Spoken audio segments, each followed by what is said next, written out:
1వ తేదీ శనివారం మన గుంటూరు జిల్లా రిజిస్టర్ కార్యాలయ ప్రాంగణంలో ఉన్న రెవెన్యూ భవన్ లో ఆంధ్రప్రదేశ్ రాష్ట్ర అవుట్సోర్సింగ్ ఎంప్లాయీస్ అసోసియేషన్ నిర్వహించే గుంటూరు జిల్లా అవుట్సోర్సింగ్ ఉద్యోగుల సమావేశానికి తల్లి రావాలని చుట్టుగుంటలో ఉన్న మన ఆంధ్రప్రదేశ్ రాష్ట్ర వ్యవసాయ మార్కెట్ కార్యాలయం విధులు నిర్వహిస్తున్న అవుట్సోర్సింగ్ ఉద్యోగులను సన్నద్ధం చేయడానికి ఆ సంఘం రాష్ట్ర ఉపాధ్యక్షులు ఊదుముల మధుబాబు పాల్గొన్నారు. ఈ సందర్భంగా మధుబాబు మాట్లాడుతూ మన గుంటూరు జిల్లాలోని అన్ని ప్రభుత్వ కార్యాలయాలలో విధులు నిర్వహిస్తున్న అవుట్సోర్సింగ్ ఉద్యోగులందరూ ఈ సమావేశానికి వేలాదిగా తల్లి రావాలని పిలుపునిచ్చారు.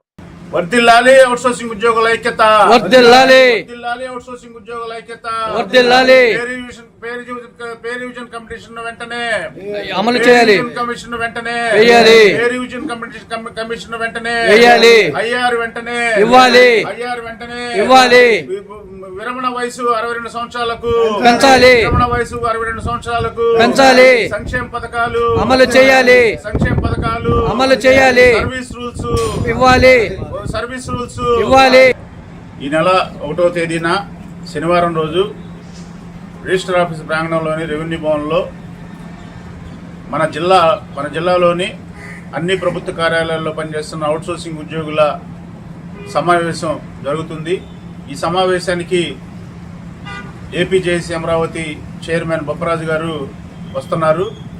ఈ మీటింగ్ ఉద్దేశం ఏంటంటే, ప్రభుత్వం మేనిఫెస్టోలో పెట్టిన విధంగా ఇంతవరకు అవుట్సోర్సింగ్ ఉద్యోగులకు సంక్షేమ పథకాలు ఇవ్వలేదు, అదేవిధంగా ఉద్యోగ భద్రత లేదు అవుట్సోర్సింగ్ ఉద్యోగులకి, అదేవిధంగా వీళ్ళందరినీ కూడా హెచ్ఆర్ పాలసీ పరిధిలోకి మెప్మా సెర్ఫ్ డిపార్ట్మెంట్లో ఎట్టా హెచ్ఆర్ పాలసీ ఉందో ఆ హెచ్ఆర్ పాలసీలోకి మమ్మల్ని అందరం తీసుకొచ్చి మాకు ఉద్యోగ భద్రత ఇవ్వాలనే డిమాండ్తో, అలాగే సర్వీస్ రూల్స్ పెట్టాలి. సర్వీస్ రూల్స్ పెట్టి, సర్వీస్ రూల్స్ ఎందుకు అడుగుతున్నామంటే, ఈరోజు చేరిన అతనికి అదే జీతం, 20 సంవత్సరాల నుంచి పనిచేసే వాళ్ళకు కూడా అదే జీతం.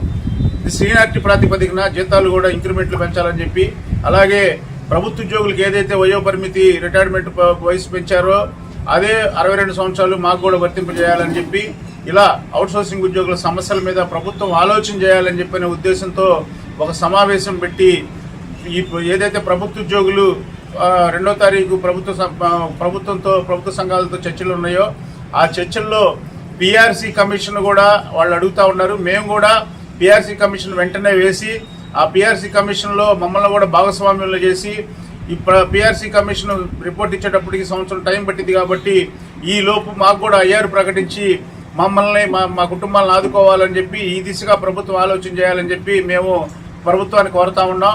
రేపు 1వ తారీఖు జరగబోయే మీటింగ్లో కూడా మేము ప్రభుత్వ సంఘాలతో కలిసి, ఒకవేళ ప్రభుత్వం చర్చలు కనుక విఫలమైతే ప్రభుత్వ సంఘాలు ఏదైతే ఉద్యమ కార్యాచరణకి వాళ్ళు పిలుపునిచ్చారో మేము కూడా ఉద్యమంలో భాగస్వాములు అవుతామని చెప్పి ఈ సందర్భంగా ప్రభుత్వానికి తెలియజేసుకుంటూ, అంతదాకా తెచ్చుకోకుండా ప్రభుత్వ ఉద్యోగ సమస్యలు, అవుట్సోర్సింగ్ ఉద్యోగుల సమస్యలు పరిష్కరించాల్సిందిగా మీరు ఇచ్చిన మేనిఫెస్టోలోనే మీరు చెప్పిన విధంగానే పిఆర్సీ ప్రకటిస్తామన్నారు, మేనిఫెస్టోలో పెట్టారు, మంచి ఐఆర్ ఇస్తామన్నారు.